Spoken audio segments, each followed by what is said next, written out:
You can do an asterisk. It has to be 3 letters at least. You can do it in the front, like this.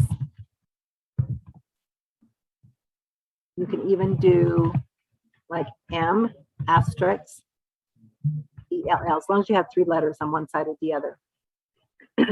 You can even do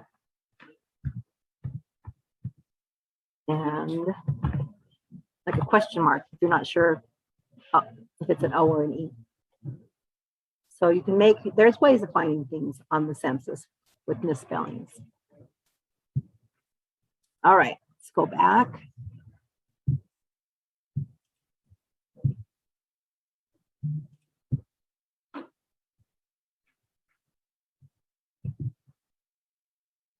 Okay, so I guess I should be paying attention to my text. They're saying that they can't hear us on Zoom, but I guess they can now. Okay, good.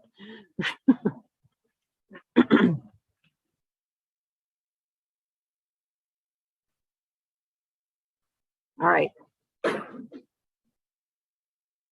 Here's what I was just showing you about the asterisks, the question mark. Okay, before we go to vital records, I want you to just take a few minutes and just practice. Google somebody, look for somebody on a census. If you have a question, Nancy and I can help you, or anybody else who feels like they're good with censuses. If you want to come up here and I'll help you, if you don't have a computer, I'll be happy to do that. Yes.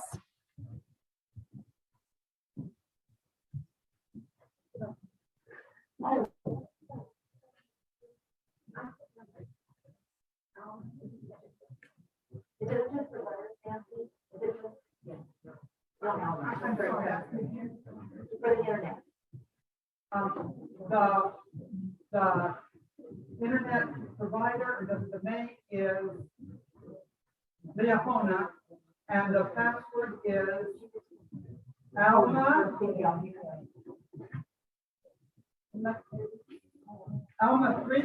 what? 36 Alma 36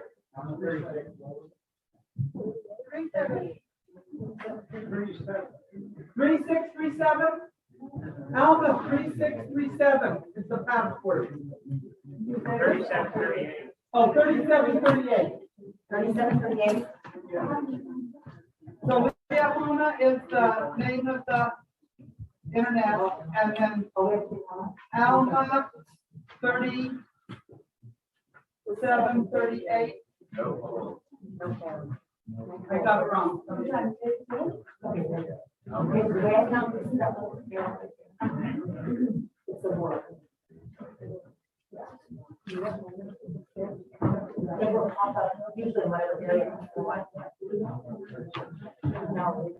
Thirty-seven, 38.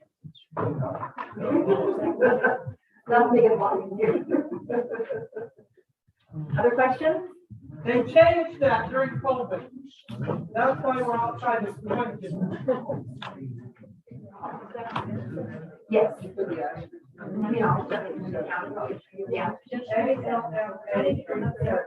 No, I'll just do it here. No capital. Linda asked me to show her how to do this again if anybody wants to watch. We'll just pick, maybe we'll do a different census.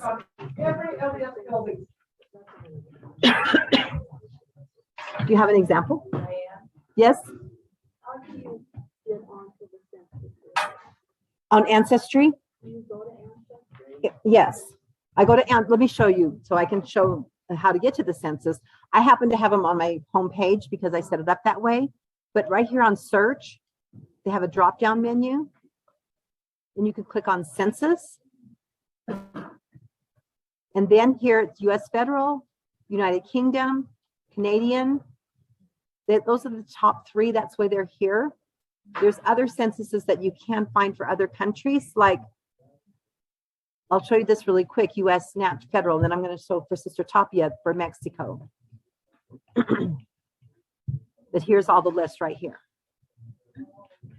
Okay, now let me show you, like for Sister Tapia for Mexico. Let's say I wanted to know if there were censuses in Mexico or another country. I could click on search, card catalog. And right here, they have all the countries listed that are available on Ancestry. So I could click on Mexico and I can see what's available for Mexico. There's 7 pages of things available for Mexico. Now, I probably want to go to Mexico itself, but here's all the different states in Mexico. If I wanted to click on one of those. So what state, Sister Tapia, what state are you from in Mexico? What state? Is that Mexico City? Is that its own state?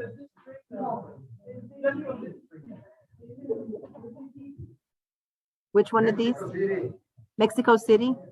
Oh, right here, like this right here? Its own place? Sonora, okay. Okay. Oh, okay. So here's Sonora, and it shows you everything that's available on Ancestry for Sonora. And I could arrow back again so I can see. Oops, I don't want to go back that far. And you can even filter by dates. I'm not sure, but you know what? In October, we're having a workshop like this with Debbie Gertler from Family Search. She's going to teach about Mexico in October, October 16th. We're also doing Native American at the same time. We'll do it in different places in here. So if you know anybody who is Native American also. And the reason I went to the card catalog for Mexico is because on this first page, it's not one of these countries right here. Like for Europe, you could click right here and pick what country you're interested in to find the records that you want. Like if I wanted to do Sweden.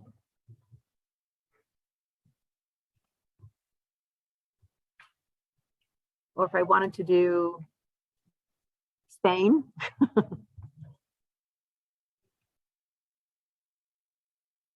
Or even Australia. And yes, Australia is kind of cool. They have some cool records there. They have birth and death records indexed and marriage records. So a lot of if you have English ancestors, a lot of them went to Australia. Okay, back to Linda. So here's a 1910 census. Now, just because I want to get quickly to this 1910 census, that's why I do a right click here. Otherwise, you can go back to that home page or up to search and go to censuses. But let's say in this county right here in Alameda, here in California, crazy place, no crazy Germans.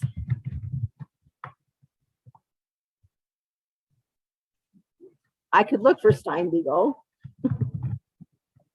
although there's probably not going to be any. But if there were, I'd be really surprised. But here's the family. But it also picked up Frances. So if I hadn't looked at the actual census, I would have picked her up.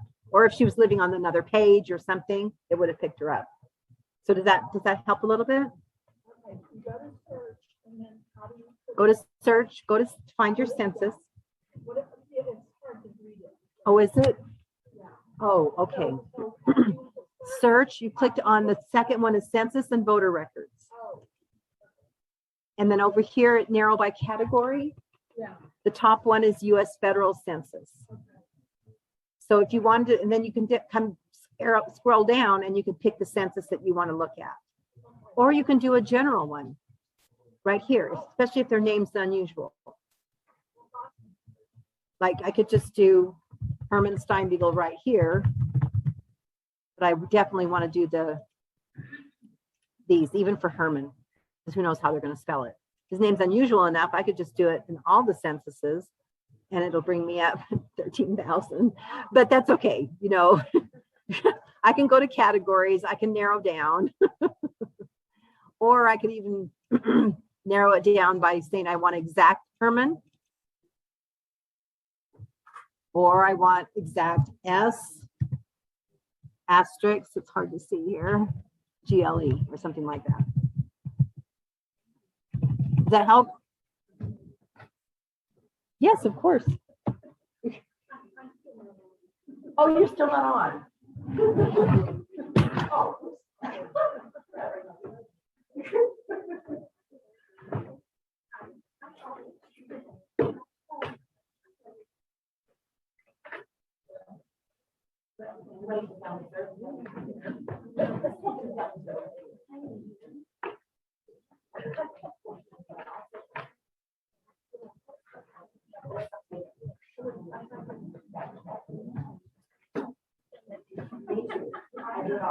Can't read, it's not on the page.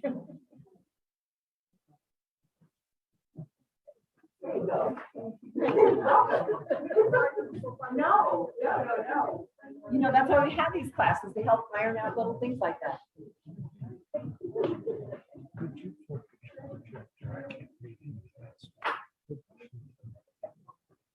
Oh, does anybody know how to focus it? Now that we've moved the table, he can't read it.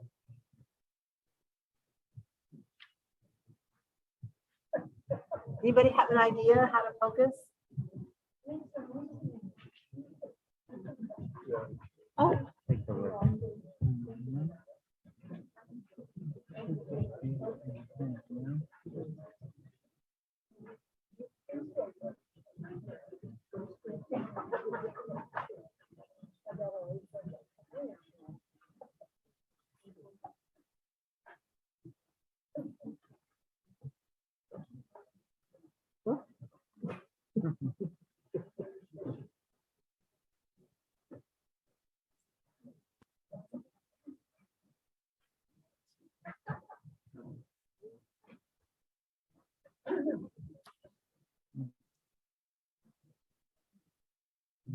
Los colores.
What if you move it closer to have it bigger like that? Can we do that? No.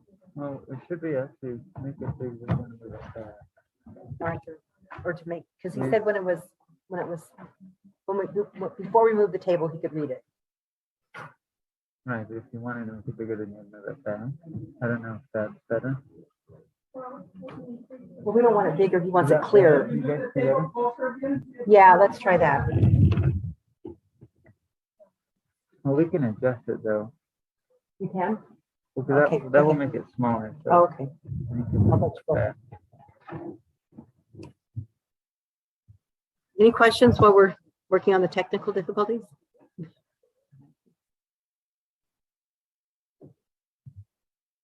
Okay, then let's review. What should you always do at the census? Read the whole thing. What else? Look. Yeah, look for the pencil all around. Yep. And read the line, the whole line, even if you don't think it's gonna have anything at the end.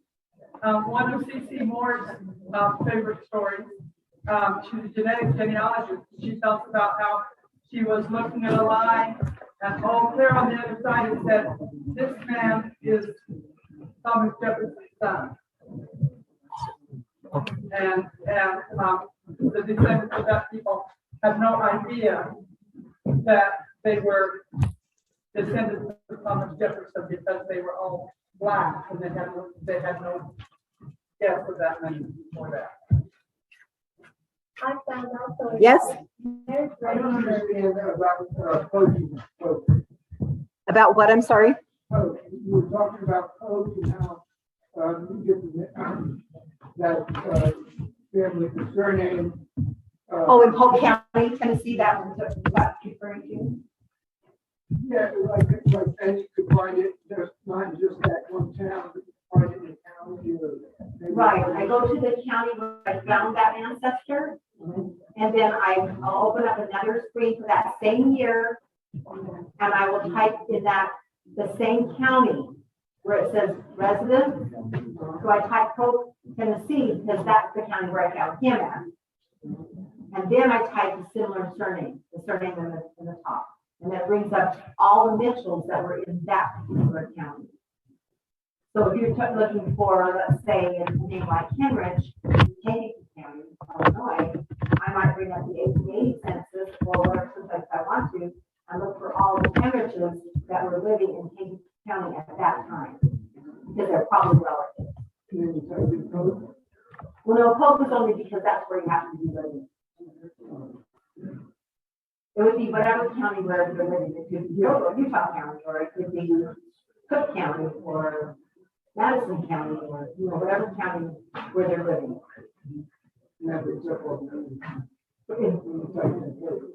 No, not Polk. Polk is where he was living. And so if you went to the Polk County census and look for everybody with the same surname. Oh, I was thinking of it as a computer careful. No. Yeah. It just happened to be that was the county where he was living. So that's wonderful because That's a then good you can question. find out, if you come up with 10 names, they're probably all related. Yeah. So I'm looking for the 1850 census of Lincoln County, North Carolina.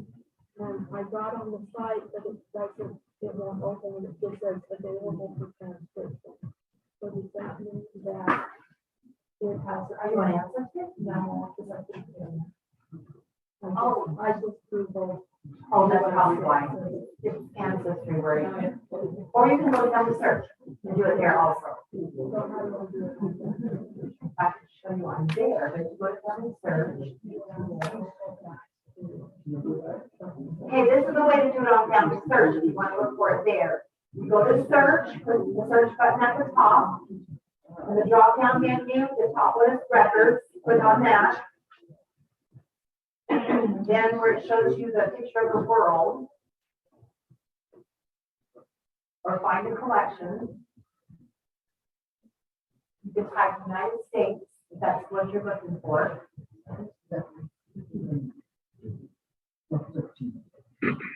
Enter. Oh, sorry, go back. Then you have United States Census.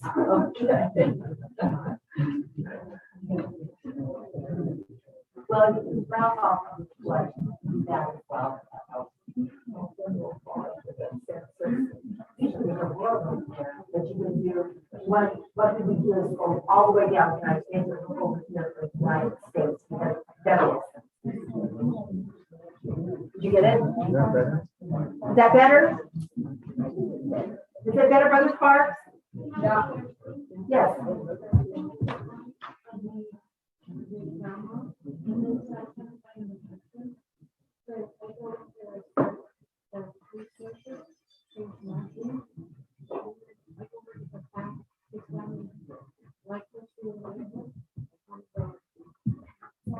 Are you talking about on the application?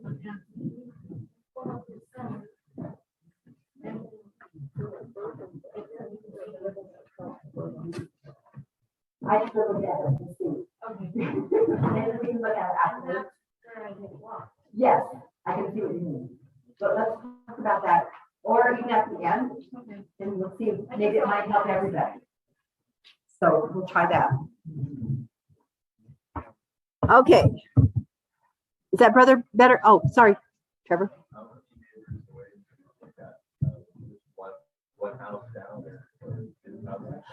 Sometimes they've said to do 10. I've even heard 5 pages on each side. You know, it just depends. And sometimes that's why you pray. What is the Spirit telling you to do? But that's why I do a whole county search too.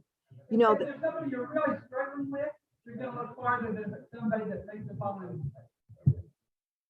and that's why one good reason to do a county search for that name, or even the mother's maiden name. If you know the mother's maiden name, I would look for that also. Because her parents, if you don't know her parents could be living a few pages away, even a neighboring town.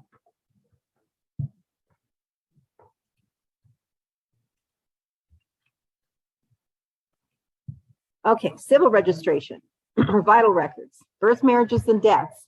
The reason I did the census first, like I told you, you need to know where they're living at what time. And if you're like from Mexico, then it might be helpful to know where they're living so that you know where to even look for a birth, marriage, or death record. Why do we look for birth records, marriage records, death records? They give you what? Often, well, birth will give you the names of the parents. Sometimes marriages give you the names of the parents so you can make connections. Death records, they give you, yeah, where they were living at the time. Death records will often give you the names of the parents. What else will they give you? Nancy?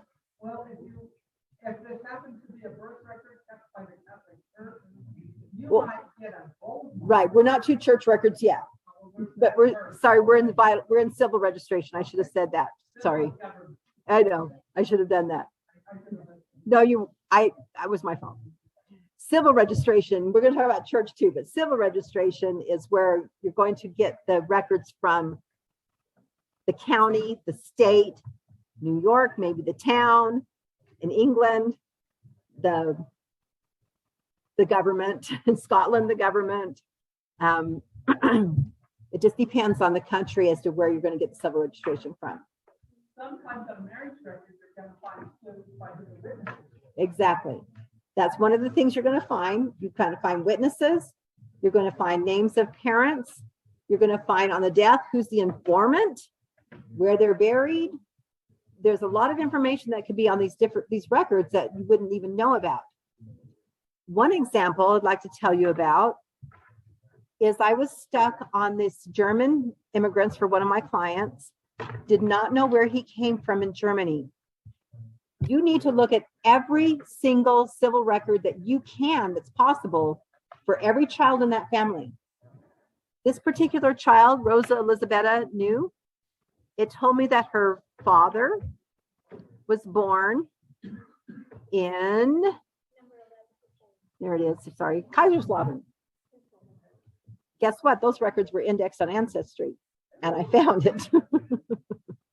His mother, Thekla Kornman, was born in Sandstuhl. Well, there could be a lot of Sandstuhls, or Landstuhl, sorry, in Germany, but at least I've got a clue. You can narrow it down. This is New York City. If you ever think New York City is taboo, don't. New York City is awesome. You were born there. They have some awesome records in New York City. Yes. And these originals are so important because it's very nice that we have the index. Mhm. You can't read the handwriting, but they don't give it all. I know. And like you said, with witnesses, they don't ask for the witnesses when you're. Or the occupation. He's a turner. There's a lot of Yes. information that is not included on the index card. So if they ask you, if you want to see this is what you want to see. And you can usually access those on Family Search if they're not on Ancestry.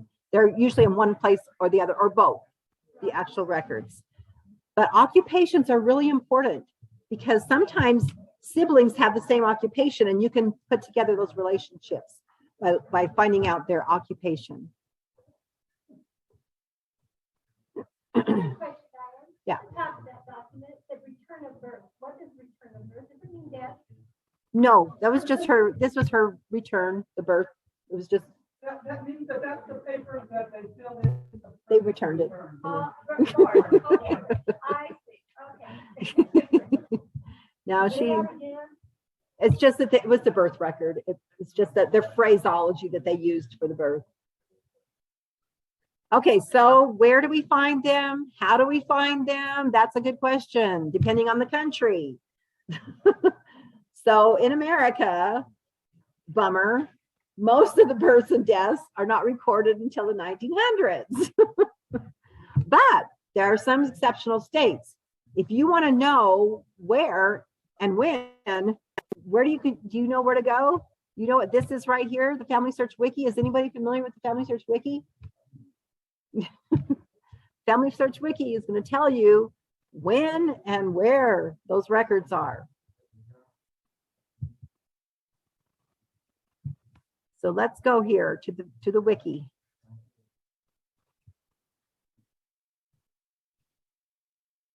It's right here in Family Search. Search, drop-down menu, wiki. Okay, does anybody just name me a county of somebody's ancestor? Or a country? Adair. Start typing it in. Whoops. There. Okay. Try it again. There it is. So you'll notice on most pages for counties in the US, they have this little cute little thing right here. Beginning dates, birth, 1883, that's a little earlier than usual, marriage and death. Then you notice most of the counties will have this little button here. This is a cool button. When I worked at the Family History Library, I helped populate these buttons, so I know they're cool. Not that I did it, but because I know that they're cool because I got familiar with it. The button said online records. So it takes you to this list right here with links to all the online records that people found for that particular county. So here, birth, they can tell you here pre-1920, you can go to this Missouri Digital Heritage. You wouldn't know that. I happen to know that Missouri has a digital heritage, but you wouldn't know that. Most people wouldn't know that. But if you go to the wiki and click on that little button, it gives you all these online websites that you can go to. So that's really helpful. Yes. My grandmother, they say is my step grandmother. I don't have any step grandmother. On a vital record? It's in all hints. It depends on what the hint is and where it came from. Linda, could you give me some water? Thank you. So the wiki is very valuable. Okay, let's say if you wanted to know about Mexico. So Sister Tapia is from Mexico City. I'm going to type in Mexico City.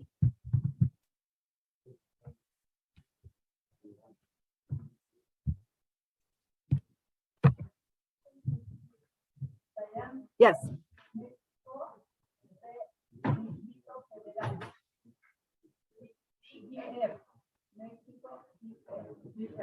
DF?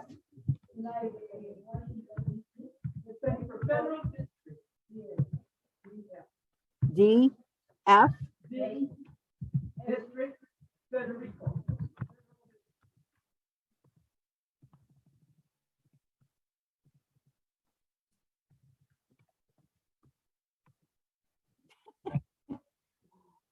Let's try that. Well, how about that? You found it? Here. Oh, here it is. Civil registration. So if you can just keep trying with the wiki, you can find the area that you're looking for and see what the wiki has to say about it, because they have people in the Family History Library, people on the different floors, they work on the wiki and they populate it. And so people who are familiar with Mexico are going to put the information in there for Mexico. Or for Sweden, they're going to put the information in there for Sweden. So it's a really good place to find where and when records are, especially with vital records, because you're not going to be able to memorize it all. I don't have them all memorized either. And I go here often to find out when were those vital records start? When did they start? When did they end? And how do I get to them?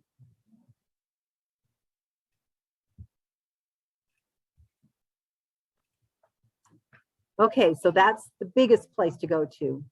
Ancestry, like I showed you before, they have an index. They have a lot, so does Family Search. Now to go to the Family Search catalog. Oh, I should have not gone in here. The catalog is another wonderful place to go to. So here under search, catalog. This is the Family History Library catalog that has all the microfilm and all the books that they've collected throughout the whole world right here on this catalog that you can see right here online. So let's pick a place. Maybe somebody has a country or a village outside of the United States, or a town in the United States, or a county. Anybody want to give me one? Okay, I'll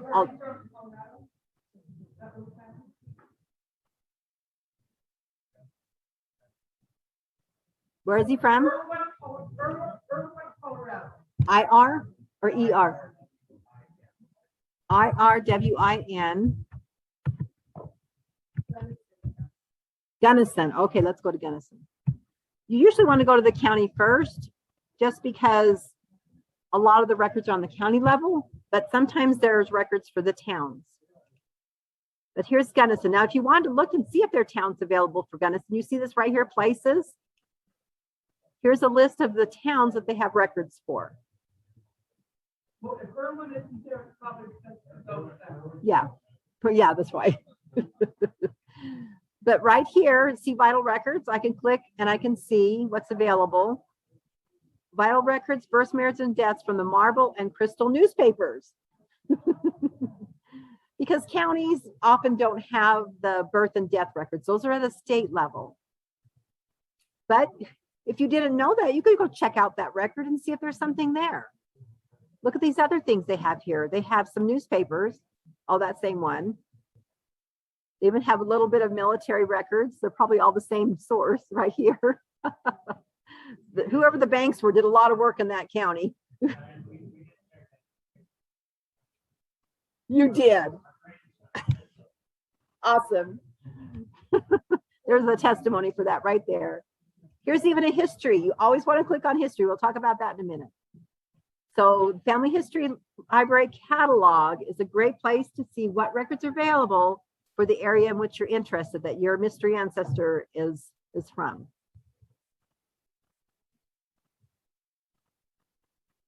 And then, like I said, with Ancestry, they have those as well. Diane, yes. You're saying mystery ancestor. I think this could be any ancestor. Yes, it is. They're all mysteries. Until you find them, or they're a mystery.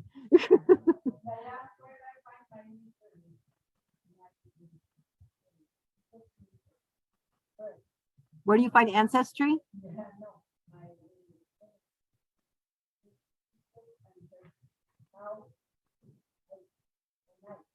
Whichever one you don't know enough about. Whoever you don't know enough about is a mystery. Oh, the mystery ancestor is the one you don't know anything about.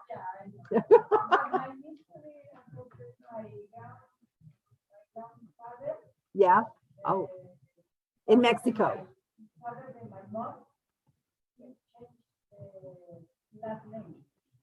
Shame on him. Yes. Sometimes, now, if you know the village that they came from, sometimes I do a search for a first name, because sometimes they keep their first names, but they change their last names. So oftentimes I will do a search if I know the village and the records, or I know the county, then I'm going to do a search for just the first name. And you can't believe how many times I found things by just looking for a first name. On my ancestor, we changed his last name. We couldn't find him, we couldn't find him, we couldn't find his marriage record. We looked for his mother, for his wife's marriage record, and found it. And his wife's marriage record told what his real name was. Oh, there you go. The fan club. The fan club includes the family. Okay, MyHeritage also, they're up and coming, and they have a tremendous amount of records. If you have Danish, Danes have their own website, but I like the way the search engine is on MyHeritage. They have Swedish, They have, you just don't know. I haven't even investigated enough to know how many records are on my heritage, but they also have trees. So that's a good place to look for records also. Now I put this gro.gov.uk for the United Kingdom. Does anybody have ancestors from the United Kingdom? Okay, so it's worth for me to do something. Okay, let me show you really quick. The nice thing about England is that their vital records began in 1837. Isn't that nice? So this is a free website. All you have to do is register.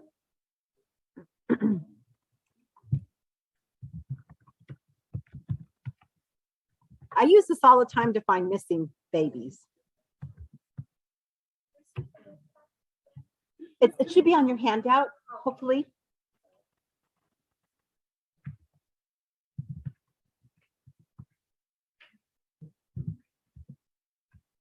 Ah.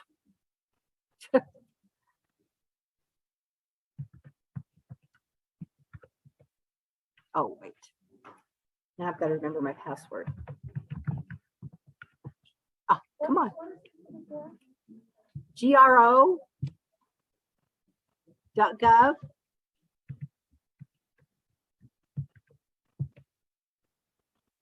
Yes, I remembered it. No, I didn't. Okay.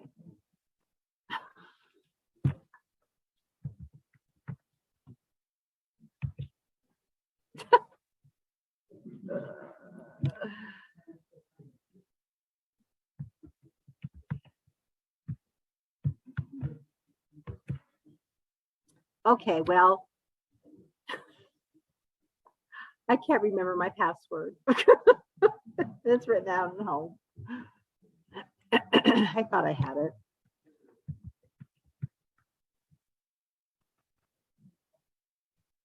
Oh, well. Yes. Yeah, a lot of times,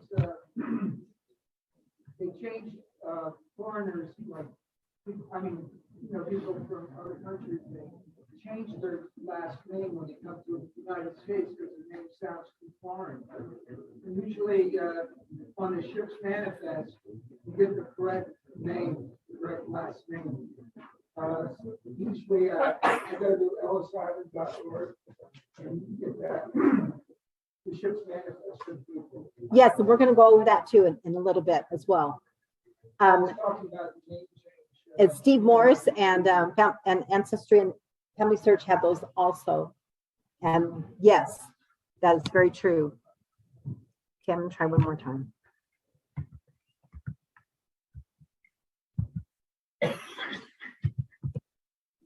Okay, I'm sorry. I can remember my password, I would get on there. But anyways, just so you're aware, and if you do want to look for it, it's wonderful for looking for ancestors. You can do sound X searching, you can do it sometimes, and it allows you to search by the father's name and the mother's maiden name. So a lot of times I'll put in the father's name and the mother's maiden name and the years. It lets you search 2 years at a time. And then I find missing children who aren't on the census. I wish I could show you. You get old and you can't remember passwords.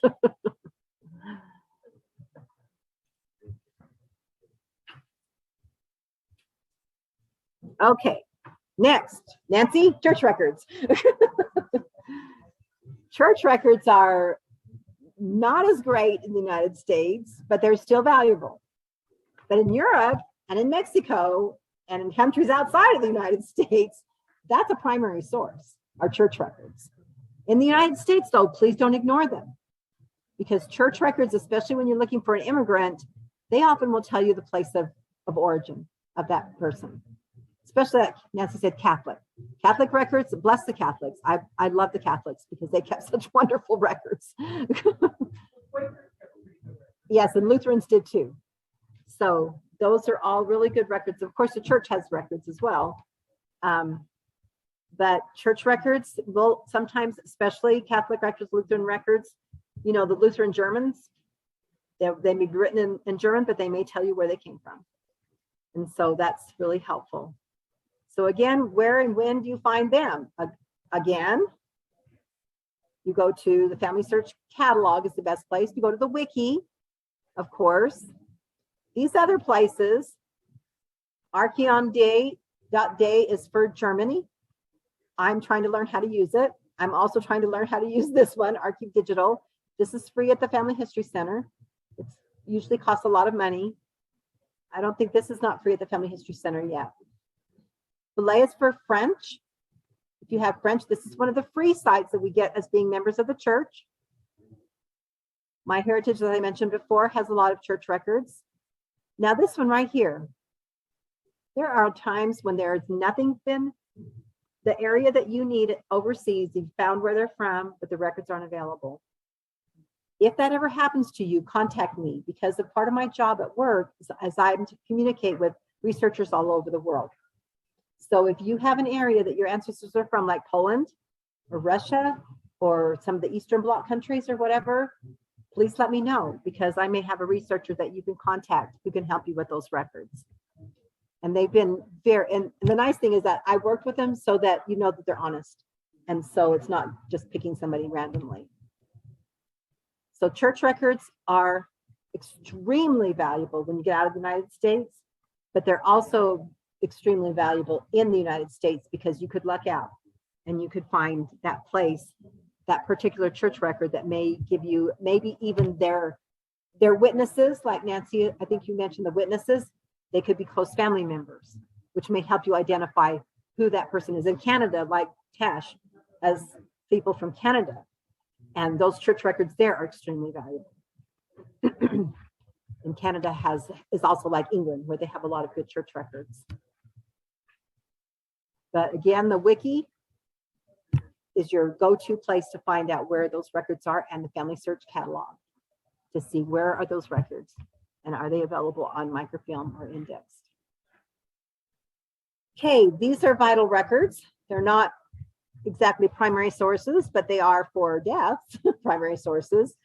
But obituaries, I cannot say enough about obituaries.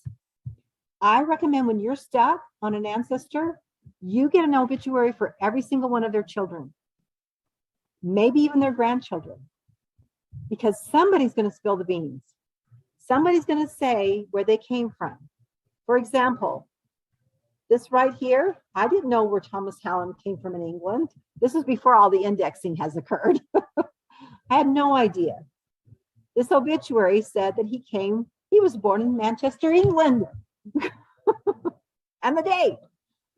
Well, he wasn't born exactly in Manchester, but he was born in a village outside of it. But it got me close. And it told me about a sister I had no idea that he had, which helped make the connections. You have got to get an obituary for every single member of the family, because somebody's going to tell you. Yes. So did you say that if you're in the Family History Center here, you have access to newspapers? Yeah, newspapers.com. Because sometimes you don't have access to just trying Yes. on your own. Yes, because it costs money. My Family History Center, she needs to want to do the building. Yeah, right here. Yes. And we have Genealogy Bank. Those are the two big ones, newspapers.com and Genealogy Bank. But Chronicling America has them, you can get them free on your own computer. They have newspapers. These just have good search engines. They're pretty easy and fun to use. But here's what I like to do before everything became free and indexed. Did you just say that there was a newspaper one that can get on? Yep. No, on your own, Oh, Chronicling America, the top thing there. and they're free or not? Mhm. On your own? It's a government site. Okay. It's just a little bit more difficult. If you get used to it, it's easier to navigate. Oh, I see. And then what I've done oftentimes is I just call or email. I'll Google the county library. I'll put Kankakee County Library. I'll Google that, and I'll get their email address, and I'll write to them. And I'll say, can you look for an obituary for so-and-so, and how much will it cost? And sometimes it's like $5. So I've done that a lot, calling libraries or writing them. Yes. Like, if you're looking for one that was here in Utah back in the early 1900s, do you think that you could go to the county courthouse or any library. library. Yeah. I would call them and see if they have the newspapers. Yeah, because usually the county libraries do have them. Now the Utah, University of Utah, I think it is it Utah or Utah State has their own newspaper thing that's free. I wish I could remember right now how to get to it. You could Google Utah newspapers because there is a free site for Utah newspapers online. It didn't used to cost like it does now. Now it's really expensive. It's quite expensive. New, oh yeah, but back then it was news. 50 years ago, no, it wasn't. And it's not just for deaths. I mean, you just go to one of these sites and you Google somebody, put somebody's name in. I found these whole articles with a marriage, you know, the detail. And so wore taffeta. And so wore this and they wore that. You know, it's like, Nancy? If you got church ancestors, you want to know where they came from, and maybe your company is already. But obituaries are really, decorated obituaries were for lots of church members that did not live anywhere near Salt Lake. Okay. But they still had obituaries in Deseret News, and it would tell where they often. Oh, awesome. That's great to know. Thank you. Deseret News. Remember, like an 1800. Now for cemetery records, when I attended BYU a billion years ago, I took a family history class and he had us actually send little cards to the cemeteries where ancestors were from and ask, do you have any biographical information? Of course, this was before the day of email and all that, you know, we could have to do everything by mail.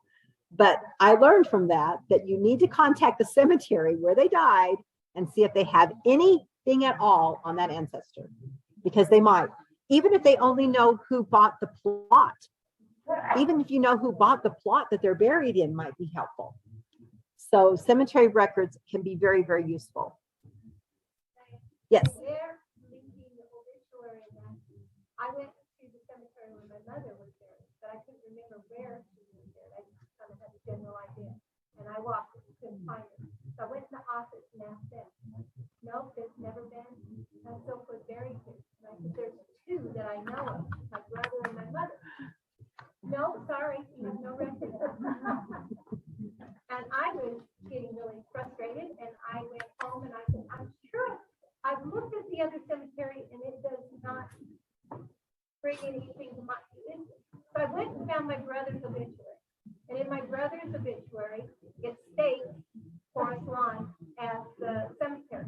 So my daughter decided she was going to strong arm it a little. So she called and she said, you know, this is pretty sad if you can't find somebody. And I even mentioned, I said, by any chance, did somebody have had her moved to somewhere else? Like maybe my father and I didn't know about it? And no, we would have known. It was, you know, well, the next day when my daughter talked to them, they got a fire under there because she said the record searchlight has it listed and says who the pallbearers were. This is not, we're going to, like, this is, the burial did happen here and did this, and next to his mother. So I suggest that we would love to have information if you could tell us what area. They went to the basement. They have not put it in their computer. You would think they'd have a computer So map. strong arm them. Strong, you have substantiating evidence, take it to them, and they did. They found it in a box in the basement, not mom, but her record of where it was, and it was overgrown with this back salon. That, you know, so we went. So tell them, look in their basement. Yeah. My Zoom lesson tomorrow night at 7 o'clock is on using online sources like Find a Grave for cemetery records. Oh, there you go. So we won't need to discuss it more. My brother is, okay, I don't know, it's the sexton from Provo City. Oh, yeah?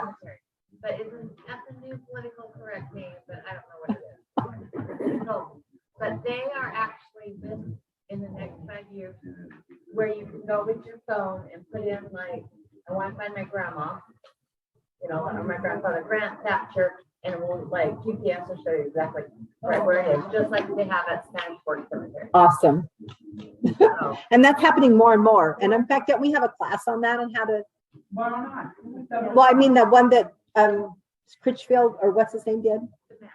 the map one. Yeah, the map one. Didn't we have a class on that? Social Security applications. Now, if you have somebody way back when, it's not going to be helpful to you. But if somebody was born in the 1800s, they may have died and got Social Security. They may have got Social Security before they died. Social Security applications are wonderful. Now, Social Security wasn't really big until what, the 1950s, but 1930s, you're still going to maybe find somebody. Ancestry has Social Security applications, a lot of them indexed.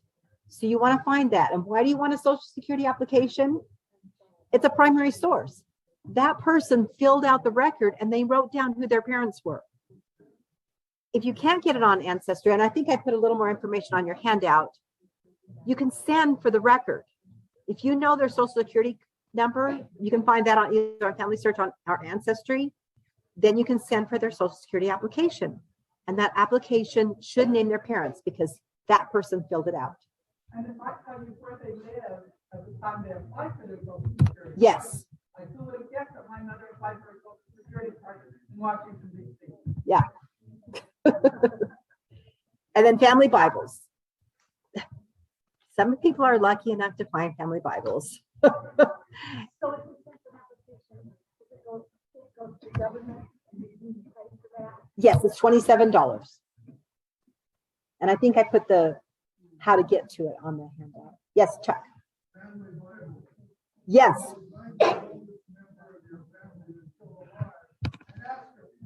Yes. He said, find the oldest member of your family. Hopefully you're not it. And see if they have a family Bible on any of the lines that you're looking at. His grandmother's Bible, the aunt finally brought out and said, this is Mumsy's family Bible. It was not Mumsy's family Bible. It was Mumsy's grandmother's family Yeah, Bible. you just never know. But another place, an unknown source, universities. I happened to find a family Bible for my ex-husband's family in a university in the county where they lived. So you might just check a university that's nearby where they died and see if there's a family Bible or where they lived. Why would they have one? I don't know, but I was just so excited that they did. Probably maybe in their genealogy or their family section, or whatever. They may have been collecting things like that. Somebody, like with the Family History Center library, people donate. Probably in a county, people are going to donate to the local family history place. And if it's maybe in the university, you can even check with the local society. Most counties have a family history or a genealogy and historical society. You can Google it and see what they have. I contact them. Sometimes I'll just write them back and forth and say, can you help me find this or whatever? And they'll do it for free. Yes. Yes. The DAR, Daughters of the American Revolution and Sons of the American Revolution are helpful. They have indexes. I know that in my brother's county, of course, I was born in 1940. And the DAR got busy and got all the information from every family in the county that had a family Bible or that had any other record. And then they were available in the county and in the state of Illinois. So that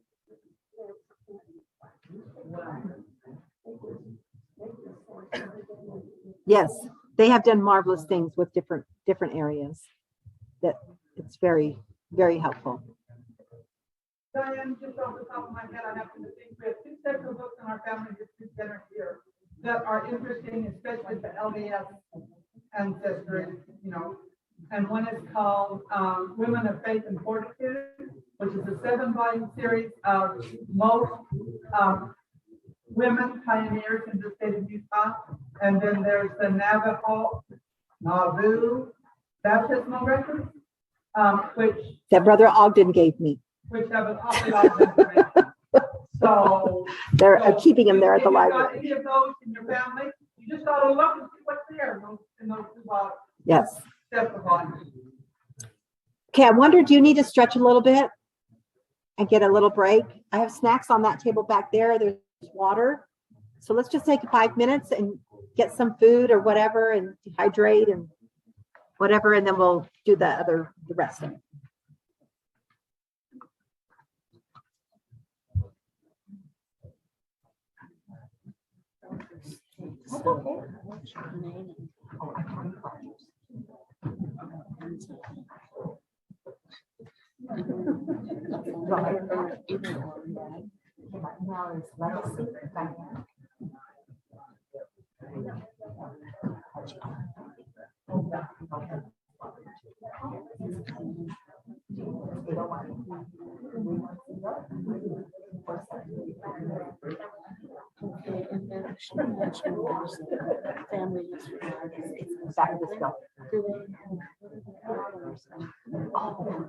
Nancy, do we have copies of our hours back in the Family History Center? Oh, we have a whole bunch of them. Can you bring those out here? Yeah, I'll bring them.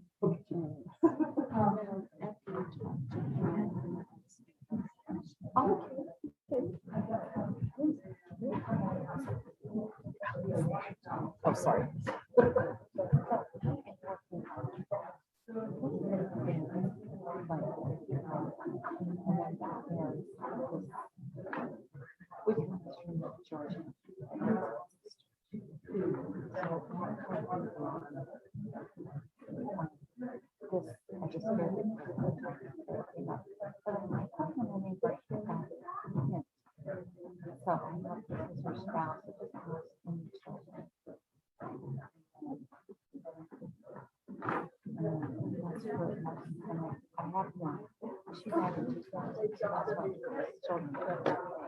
Oh, they're not current contact. It's only we're the only members of the church. Everybody else is.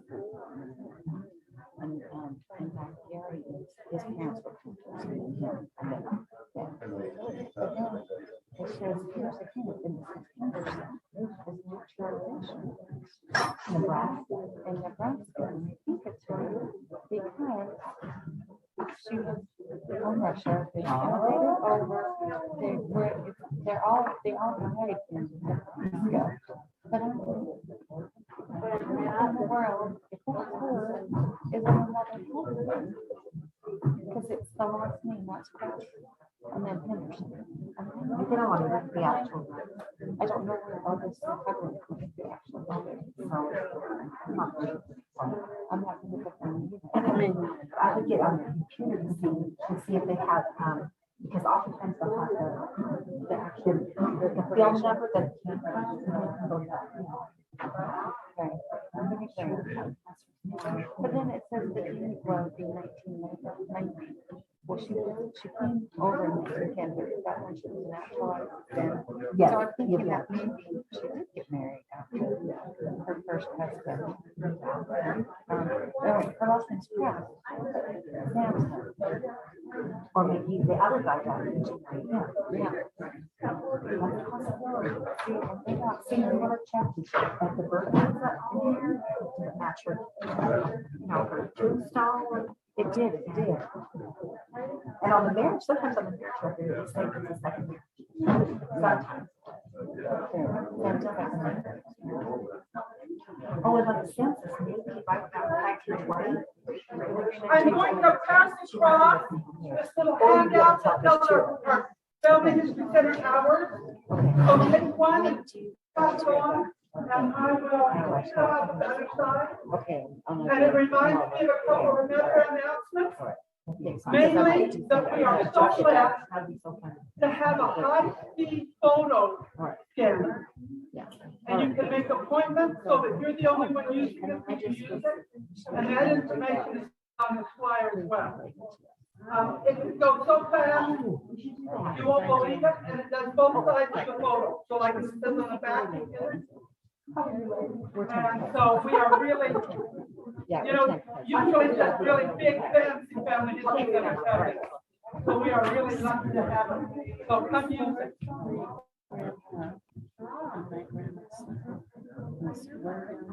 J. Warren in Pennsylvania. And I can't remember his dad's name, but the mother's name was Patty, and I don't have a last name. And I'm wondering if they were Amish or something like that. But you were mentioning marriage records, don't they have, if they did in churches, they didn't get a record as a public, or I can't figure out. Did you know what's on it? I don't know anything. All So I what know year? is like, well, I know that my William J. is ancestry and research with his record, and I don't remember where we got his class. No, but there's nothing else on there. I mean, there's nothing. What I have is his death record, because he died in Michigan. He was married 3 times. You know, his 2 wives died, and then it was my great-great-great-grandmother once died. And somebody, because it's Warren, I think there were other Warrens that joined the church and came west or something else or another. I don't know.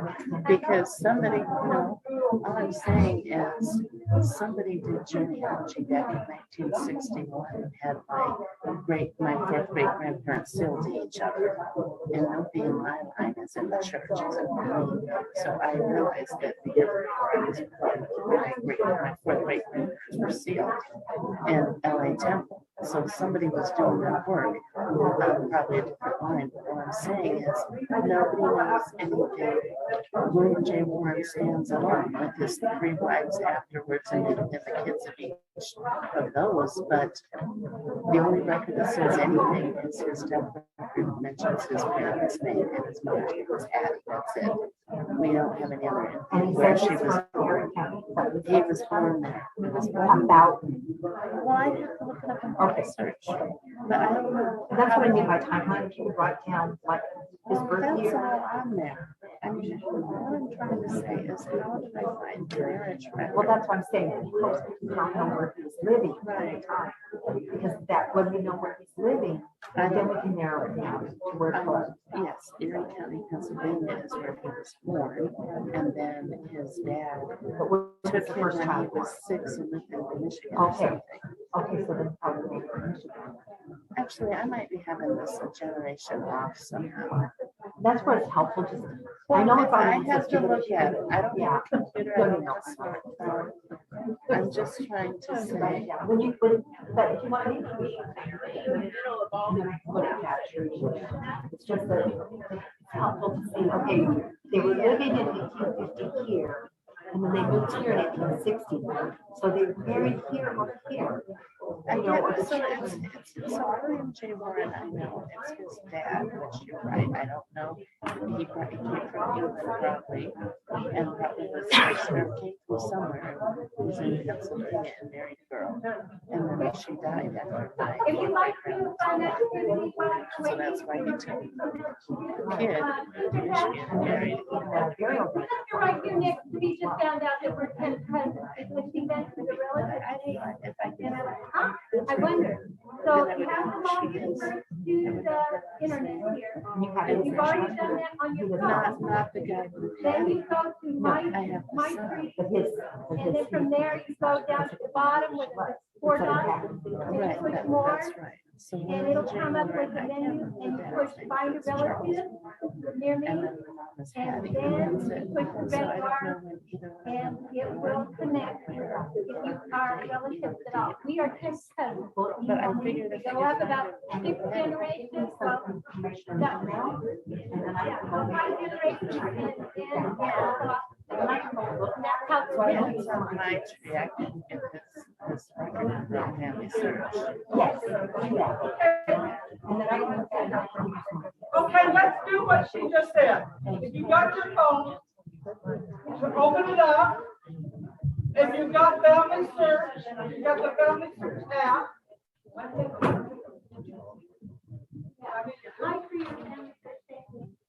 What? So I have to find my family search app. on your phone. This is a thing on your phone if you want to see if you're related to anyone. So the app on your phone is called Family Tree. You So you open it up. And then you find the three little lines in the top left corner and you click on there. And then one of the things on that list is relatives around me. Click on that. And if everybody in this room will do that, we will find out who's related to who. We're which cats? How many? I had you scan 10. friends. Through who? Say that again. It says that Angela, Metzger, and I are 6 cousins once removed. Oh, wow. It says that Nina Orchard and I are 9 cousins. I have 5. Trevor, Nancy, Angela, Nina, and Diane. Oh, we're all related. And Ted. I'm related to Trevor. And Diane. Trevor? Diane. Oh, we're 10 cousins, Ted. Yes. Nancy, Angela, Diane, Ted, and Nina are 11. Diane is 13. Through my Woodmansey Warden side. Where's Nina? We need something to study. Like that is it.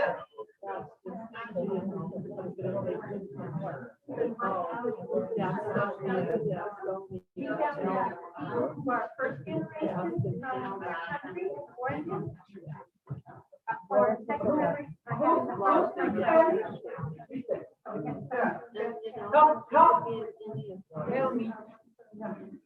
Which relatives around me?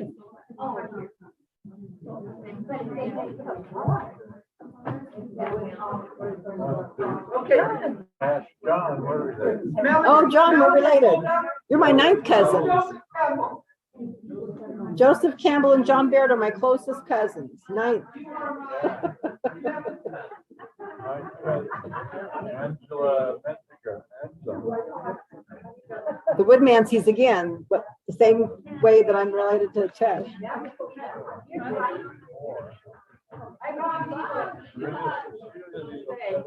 Sister Tapia. Oh, no relationship found. Okay. I was gonna say, how am I related to you?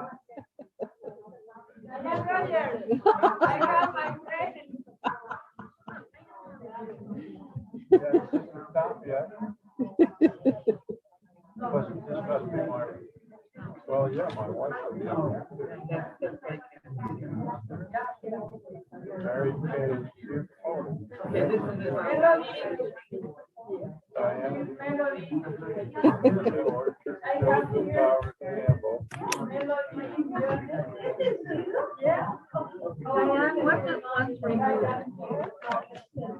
That's when the generations get off. You know, like yours will go up like this, and mine may go up like this. But my grandfather married, his youngest child is my ancestor, and his oldest child is your ancestor. And so by the time they have children, it's off a generation.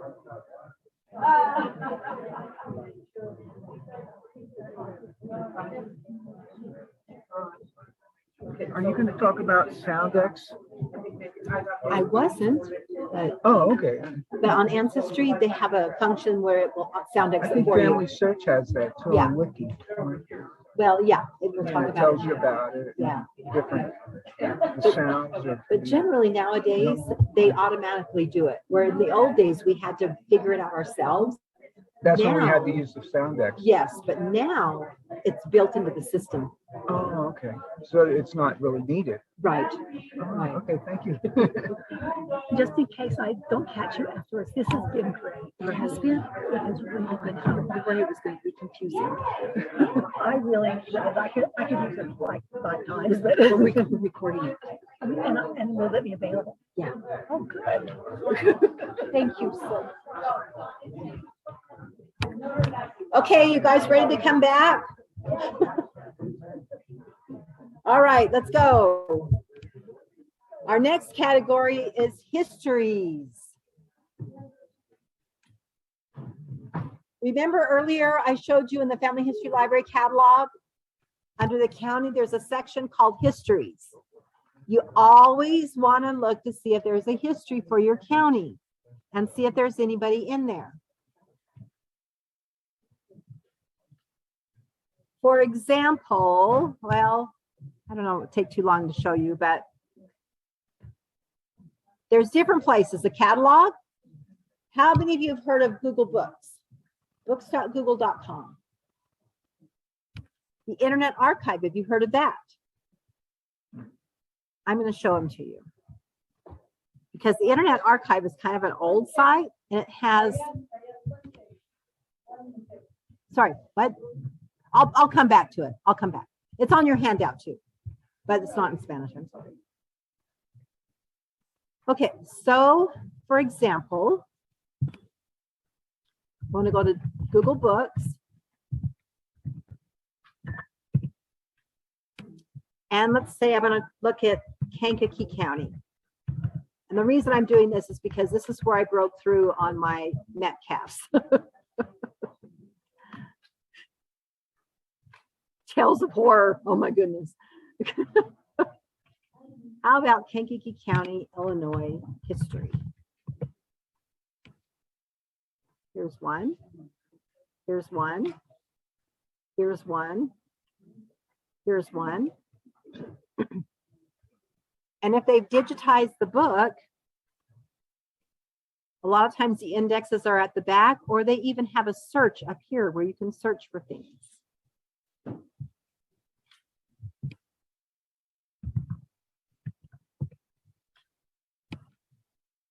So I put a search for Metcalf in here, and here's all about Chester Metcalf, who is one of my relatives. So Google Books often has county histories that have been digitized, but so does Family Search.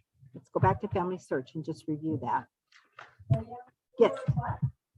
These are county histories. I don't know in Mexico if you have histories or not. And there might be information in there.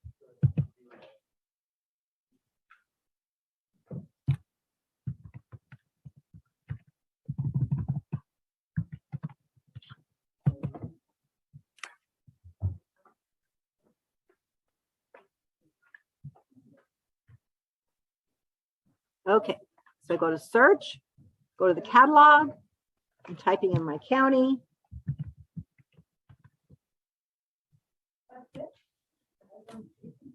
Oh, sorry, right here I typed in the name of the county, which is called Kankakee, Illinois, and do a search. And then here under, usually it's under genealogy or history, you're going to find the county history. And the one I want is this one. And sometimes, look at this. You go into, that's why the catalog's kind of really nice, because if it's digitized, you can just click right there. Sometimes they have a little camera here. That means that it's digitized. If it has a key over the top, that means you can only look at it here at the Family History Center or any Family History Center. If there's a little microfilm reel, that means you can only get it at the Family History Library, downtown Salt Lake. But here, I can go to the book. I can look at the index. And I can look for my ancestor. And this particular one that I found, it was my breakthrough because it was actually my great-great-grandfather's brother they wrote the article about. But they named all of his siblings, and they named his father, and they named his grandfather. So you just never know what you're going to find. Don't just look for your ancestor, but again, look for all the relatives to see if there's something written about one of them. Okay, now also, there, what did I say, Internet Archive. They have the Wayback Machine, which is kind of cool too.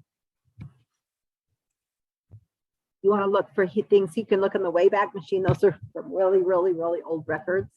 Or you can do just a regular search to see if there's something on your county.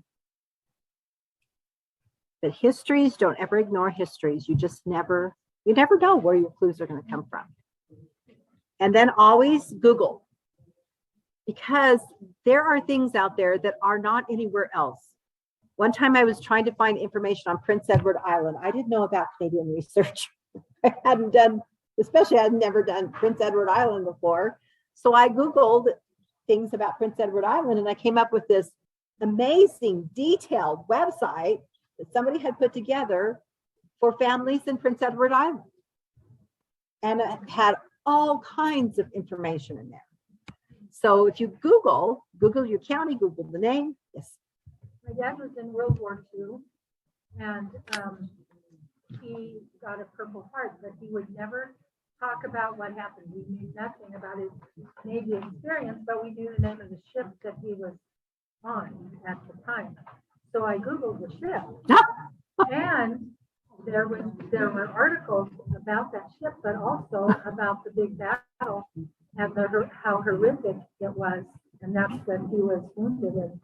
So it didn't tell about his wound or anything. Yes, but it you told about what he had gone yeah. through, and you could see why he never wanted to bring that back and share it. Yes, It was yes. really interesting. Google is awesome. In fact, I took a class once on Google, and they said sometimes you don't even need to go to Ancestor or whatever. You just Google it, and it'll take you there anyways. But what is helpful in Google is to put things in quotes. You know, if you have a name, put the name in quotes plus something, and that helps narrow it down a little bit. So it's like I wanted to look for Silas Metcalf. I put Silas Metcalf in quotes plus Illinois or something like that. And you can solve problems that way. Yes. You never know, because you don't know who else is working on your family. There could be some distant cousin somewhere that's been working on the same thing and found some clues. Military records. Speaking of military, that was a good lead in there, Dad. Military records, they also helped me solve a problem once. What are the wars? At least in the United States. Revolutionary War. Even before that, the French and Indian War. There's Florida wars. Did you know there's Florida wars? We found somebody on a Florida war once with the Seminole Wars. There's, but the biggest wars are Revolutionary 1812, Civil, Spanish-American War, and don't forget the war with Mexico that we had with Texas. But the Spanish-American was in 1898. And then there's, of course, World War I, World War II, and beyond. Yes, a lot of scattered wars here and there, whatever. So you want to look at military records. There was one we were trying to figure out in Alabama, in this one county. And the military record that we found, I think it was even just a county thing, is that it told where he came from. But the service records, usually they're useful in the fact that they'll tell you where they mustered in. And it gives you history, you know, where they went, where their battles were and stuff, such like that. Pension records are, you want to always hope that they lived long enough to get a pension, or their wife did. Now we're going to talk about where to find these in a minute, but just to review what records there are. Service records, pension records. In some of the places, Ancestor has an index. Family Search has indexes. The Family Search Wiki, don't forget you can go there immediately to find out if they have some kind of online record that you can search. Fold 3 is free here at the Family History Center. That is the military site primarily, although they're branching out into other things. Nancy? Well, one time I looked on Fold 3 for a particular man, hoping to find a pension record. On his pension record that his wife had applied for, she had torn out a page from the family Bible to prove his pension. Yeah, pension records, the one I had detailed all of his children and where they were born. The Civil War record. And even if they fought for the South, they may have, in the states were responsible for their records. And so you would look in the Family Search catalog for the state and military to see if there's a record there for that. The National Archives, if you cannot get your pension record online, which a lot of times you can't, contact me. Because, we have a guy that we use in Washington, D.C. that does it really, really cheap. And when you order it from them directly, it's like $75. At least it was at one time. It's really expensive.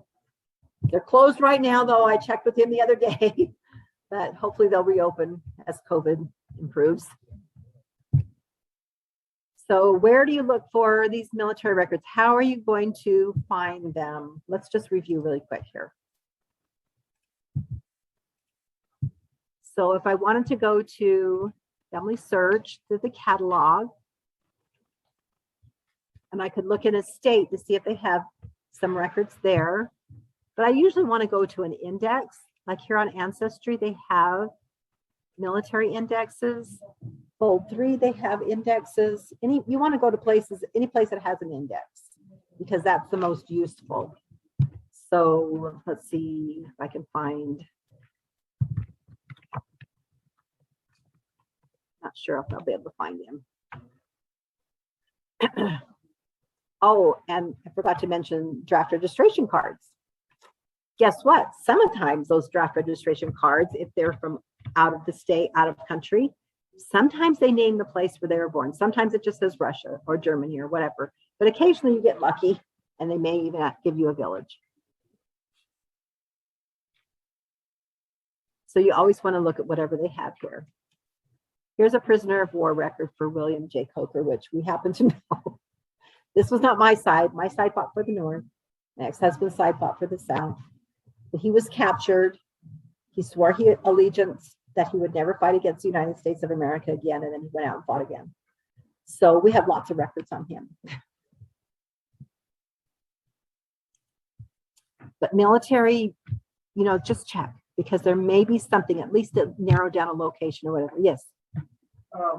Like if you have an American and he's a prisoner of war, like in Germany or someplace else, is there a way to find those records? Sometime I'm not as familiar with that, but I would go here to the card catalog, and I would type in and fold 3. Yeah, fold 3. If anybody is going to have it, it's going to be fold 3.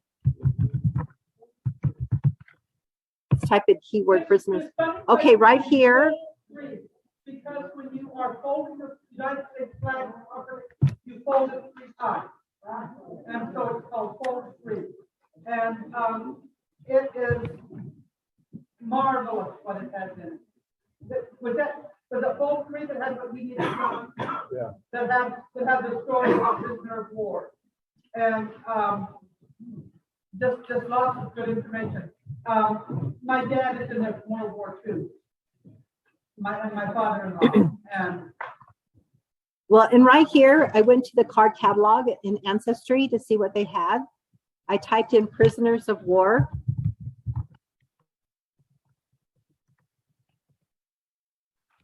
And here they have United Kingdom, World War II Allied prisoners of war, Confederate prisoners of war, Poland, Jewish prisoners of war, registration cards. So there's different kind of, here's a World War II American Allied prisoners of war. I haven't investigated them myself, but you could check into that as well as fold 3 and just see what you can find. But just be aware, World War II records are a little bit trickier to find. But Kansas City, I think, is the one that has those records. Here, yes, but it's not free through your LDS account, but it's here. It's one of our premium sites that are free here, or at any family history center. the way you find that here is on the desktop.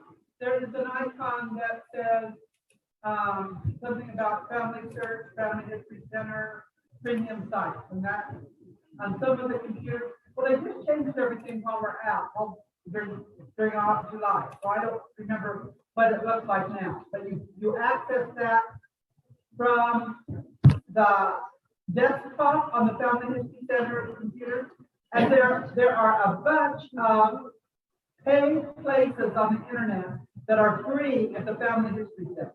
Hopefully the consultants can help you find that. It's called the portal. Okay, immigration. We had that comment come up earlier about naturalization records. I think John had brought that up. If you want to learn generally about immigration, go to the wiki. United States immigration. One thing I did forget to put on here were border crossings. Border crossings are great, especially between Mexico and the United States, Canada and the United States. I think Canada's a lot later, like in the late 1800s, 1890s, early 1900s.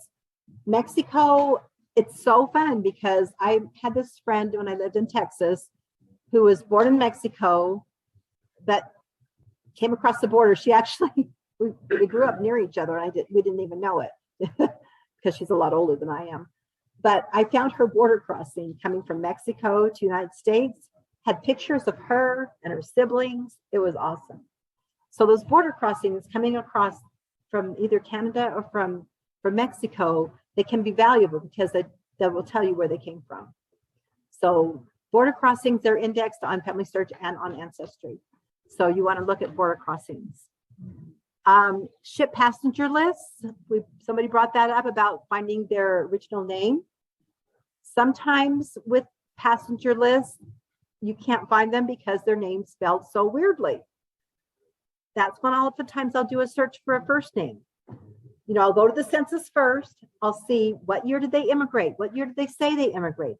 Were they consistent on every single census? Did they say they immigrated in 1886 on every census? Or did they say, oh, 1880 here, 1890 here? You know, you have a general time period of when they immigrated. So once you can narrow down the time period of immigration, you can start looking. Let's just do a little example here, so you can see what I'm talking about. Go here to immigration, search. Did you see search? Then immigration. I can do passenger lists. They have them right here. There's border crossings. I can type in a name.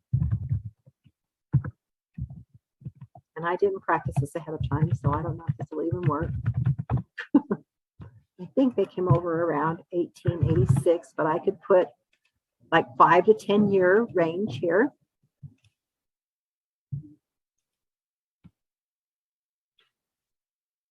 And here's a Joseph Walworth that came over. There's not 362, but I could narrow that down on one side, could see the actual information of when he was born, but I might be able to see him with all of his children coming over.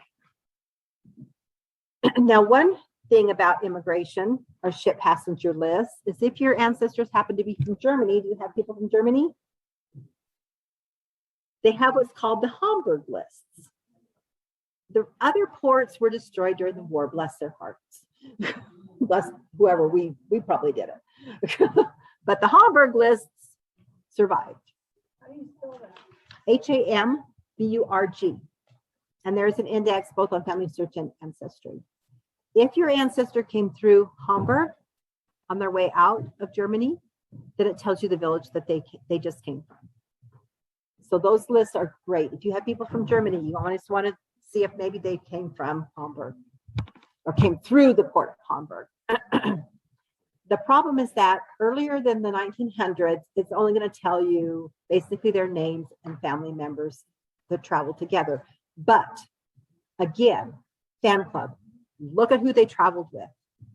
On one of them, one time we found somebody coming from Italy, I think it was, and they were traveling with a sister-in-law. And we were able to piece things together because of other information. So again, look who they're traveling with. Sometimes if you're really stuck, you want to see who they're traveling with and track them. See where they went. In America, track them. Maybe one of them told you where they came from. It's possible that your ancestor came from the same place that their ancestor came from. So people on a ship often travel together. So if they all came from Latvia, they may have all come from the same village. Maybe not, but it's a good place to start. So passenger lists can be tricky though, because of the name spelling. Sometimes I'll just do a first name, because if I know their birth year and I know what year they immigrated, then I can maybe find them that way. Although I have to admit, I have not yet found my Stein Beagles on the ship passenger list.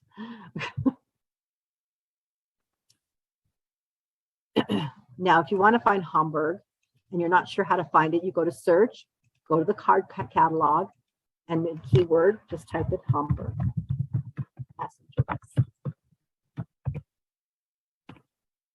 Right right here, from 1850 to 1934. Now, if your ancestors came over in the 1900s, that's when it gets really good. And let me tell you a story, because this story includes looking for neighbors as well as everything else. So my great-grandfather came from Germany and started in Alabama and then moved to Illinois. I have no idea why. Maybe it was because of coal mining or something. So he was in Alabama for a short time. So I was looking at the marriage records. Their last name is Steinbeagle. I felt, but it was originally Steinbuchel. In these marriage records, guess what? There was another Steinbuchel. Her name was Frances. So looking at neighbors, I tracked her. She has got to be related. Guess what? She went to Illinois too. I kept tracking her, and then I lost her, and she was gone. This is where prayer comes into fact. And these are all these principles I'm teaching you. As I was going to sleep, I hadn't fallen asleep yet, the thought came, she went back to Germany. I jumped out of bed. I went and I looked on the passenger list for her name. There she was with all of her children coming back from Germany. And because it was in the 1900s, it told me the village that she came from and the village where she was born. And from that, I was able to find my great-grandfather's birth record and found out that he was maternal and not paternal. There was an illegitimacy there, lots of kids' parents. But anyways, you see the combination: prayer, looking for neighbors, passenger list, prayer, prayer again. So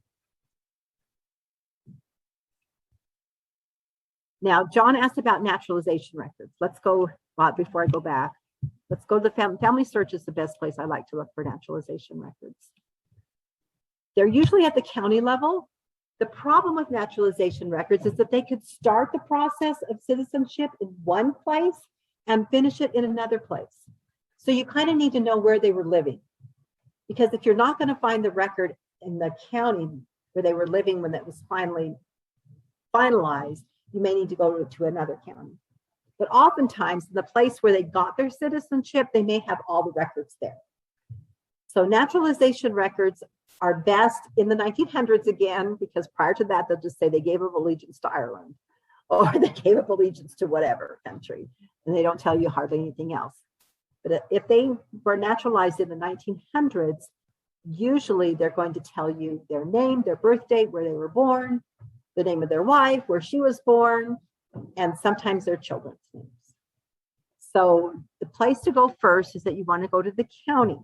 So let's pick a county. We'll pick a Cook County. That's a big one in Illinois. Oh, I can spell.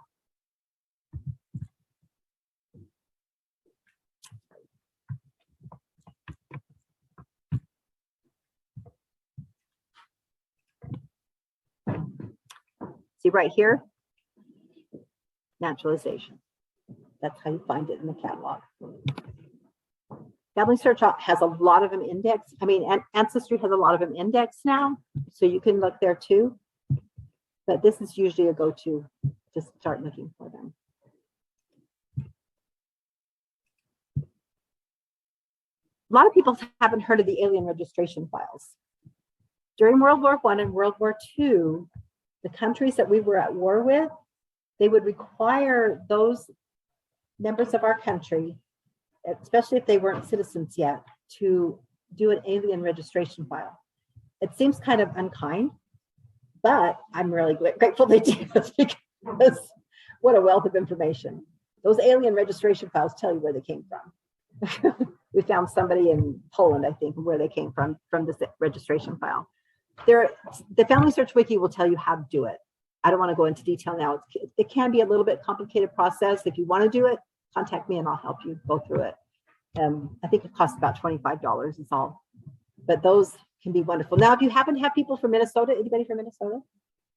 They're all indexed and on their historical website. So that's cool. Okay, we're almost to the end.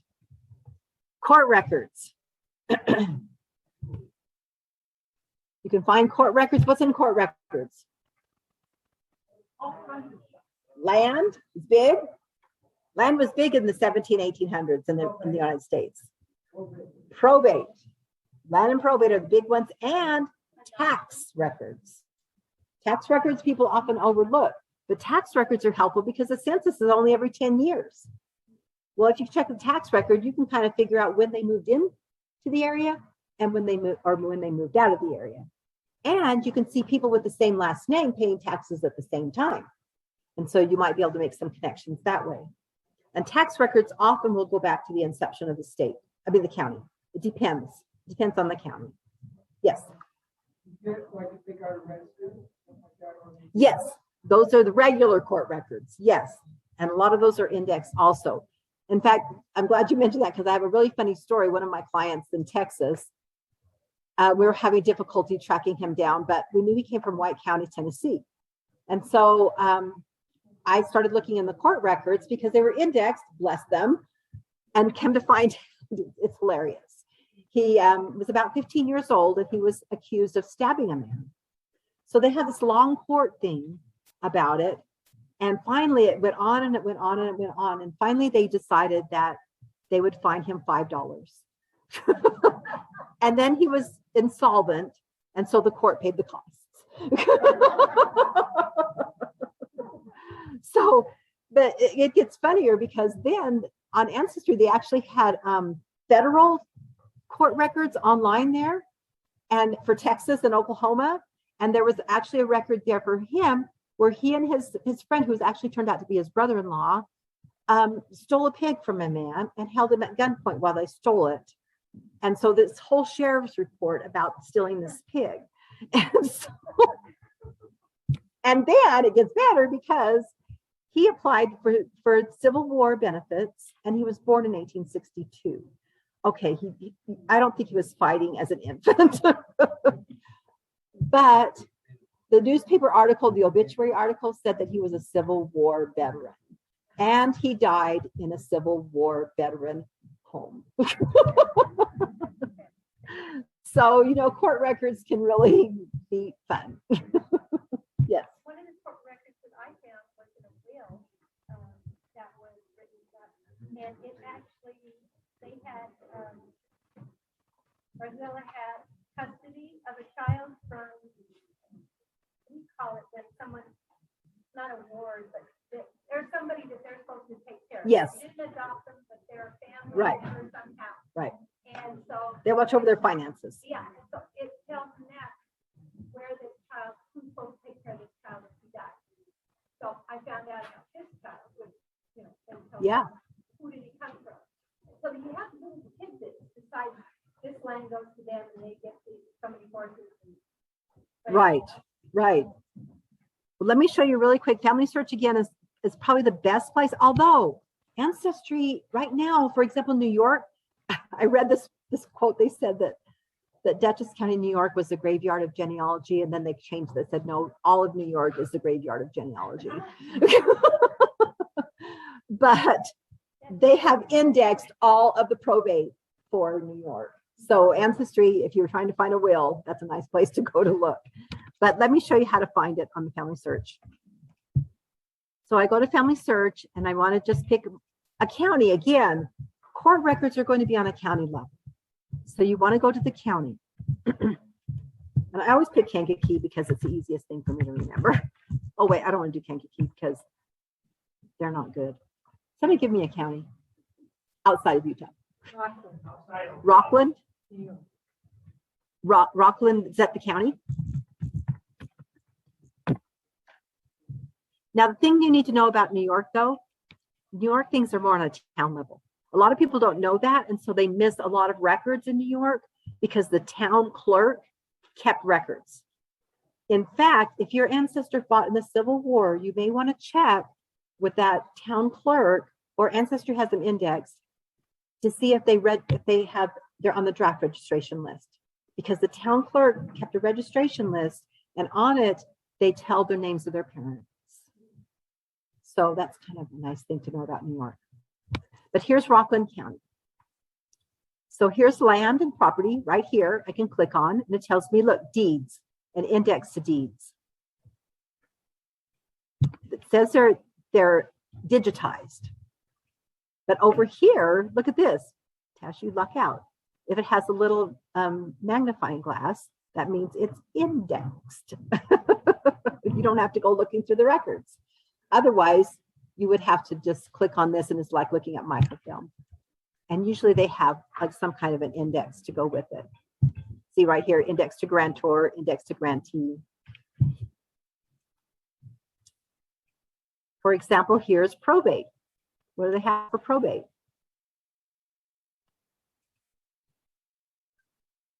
Okay. Oh, they have a glitch right now. Right here. So what I'll usually looking for, abstracts are good because sometimes they've been digitized, and that's helpful because you can find things faster that way. But here's regular probate records or wills. And there's a little camera, which means they're digitized but not indexed. And then tax records. They don't have tax records for this county, but a lot of them do. So you could check with tax. But while you're here, here's court records right here to see what they might have available. Whoops. Family Search is having some technical difficulties right now. But you can see that court records, the best place to go to find out what's available is to go to the Family Search catalog. Also, though, if you wanted to, you can go to Ancestry, click on search, click on the top one, all collections, scroll down to your state or your country. Like, for example, if we wanted to do Pennsylvania to see what's available, and then they have the counties over here, but they also have a list of what's available for that state. And here, court, land, wills, and financial. Look, wills and probate records updated 4 million records. So you could go and check that first. Maybe it might be faster. But even prison. Oh, I didn't even mention prison records. My friend, she solved her great-grandfather came out of an orphanage. And she actually found information on his sister, which led to his parents, because he was imprisoned in Colorado. Prison records. So you can see that there's a lot of different things out there that you don't have to know. You can go to the wiki and look at things to see what's there. You can pray, and maybe the Lord will take you somewhere that you wouldn't even know by Googling or whatever.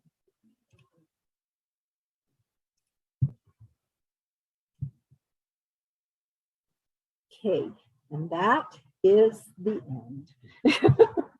I think information overload with everything. That's not even everything that's available, but those are the basics that are available. And they get you started. And the thing is that have you ever done with your scriptures where you'll start with one scripture and then you cross-reference to this one, and then you go here and you go here and you go here, and you get to the scripture that you needed. It's like, that was the scripture that I needed today. And you have no idea how you got there. That's how it is with family history. Just start. You start with one record, and it leads you to another one, and it leads you to another one. And it's like, how on earth did I get here? And you have no idea, but the Spirit took you there. So I can't emphasize enough how much the Spirit helps you with family history. And you know what? If you're having a hard time, I'm sorry, just a minute. If you're having a hard time with that dead end ancestor, I told somebody at the Family History Library once, look for their descendants. Look for all those descendants. They need their temple work done too, and they may have the clues that you need to help you bridge that gap that you have for the ones beyond. So, Elsie.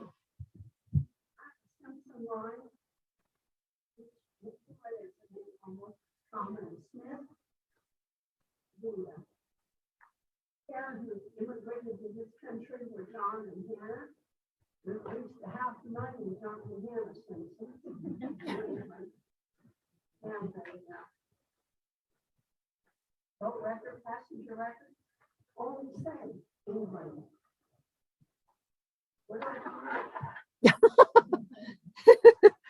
Good question. Okay, do you know, did I lose this somehow? Do you know where your ancestor is? Where did they come to in America? Then start doing some of these things that I said about the obituaries, the vital records, and everything to collect all the information that you can. Now, if that person was born in the 1800s, we might be able to try and find him on a census in England. And if you find him on a census in England, the census tells you where they were born, specifically, like the village. So if he came with his family in the 1800s, anytime after 1841, then we can find him on a census, and we might be able to locate things that way. Because especially if if his wife and children, did his wife and children come over together? Well, we can look into that and see. Because if it's in the 1800s, then you're going to luck out probably. Okay, then it'll be a little bit trickier. But we can talk about that for sure. Yes. I just want to say when you get to these stonewall ends of the line ancestors that we talk about, another thing that personal experience has been that I just leave it alone. And about every couple months, I go back in and look for this person's name again. And I had an experience where I had left it alone long enough, and one day, a few years into the whole thing, the line opened up, and I had the impression that because she finally accepted the gospel and would allow her ancestors to even hear it. Good counsel, very good counsel. And so in the meantime, you can be looking for their descendants. Yeah. Well, it's not like that with my own line, right? Right. But yeah, because sometimes people will beat a horse to death, type of thing, where you leave it. Like you said, I think that's a great advice to leave it, work on somebody else and go back. And because you never know what records are going to come available as well. Or like you say, they're going to help you from the other side because they're more ready. And I am a descendant advocate, by the way, since I've said that several times. So, in fact, I'm hoping it's at some point on a Saturday, I could have something in the Family History Center with just a few people, and we could do hands-on descendant research. So if you're interested in that, let me know. I'll write your names down, let you know when that happens. So, yes. At what point is there no record and nothing to be found? That there is a point. Because Cass and I are first generation members of the church, and we're back sixth grade grandparents, and got the one Tashi line we're still trying to get on. But and sometimes there are unsolvable problems. Sometimes you can build a case. You may not have the records to do it, but it's like, for example, this one in New York, the land where genealogy dies. We're building a case because of the neighbors and the connections and whatever. We don't have the records to prove it, but it's circumstantial.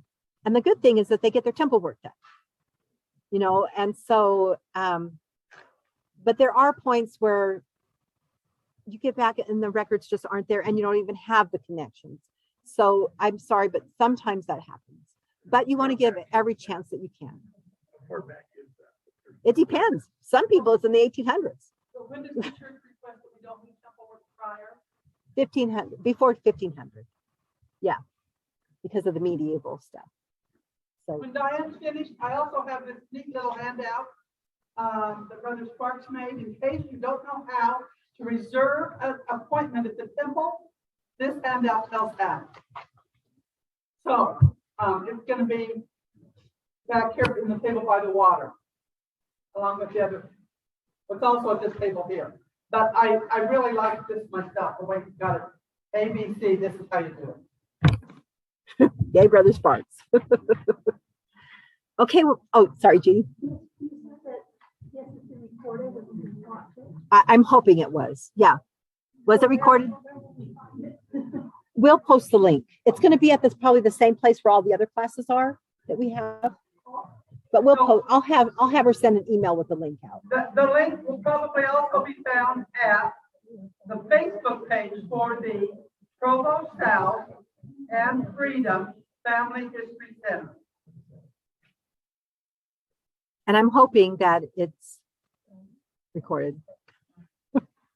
If not, I'll give individual tutoring.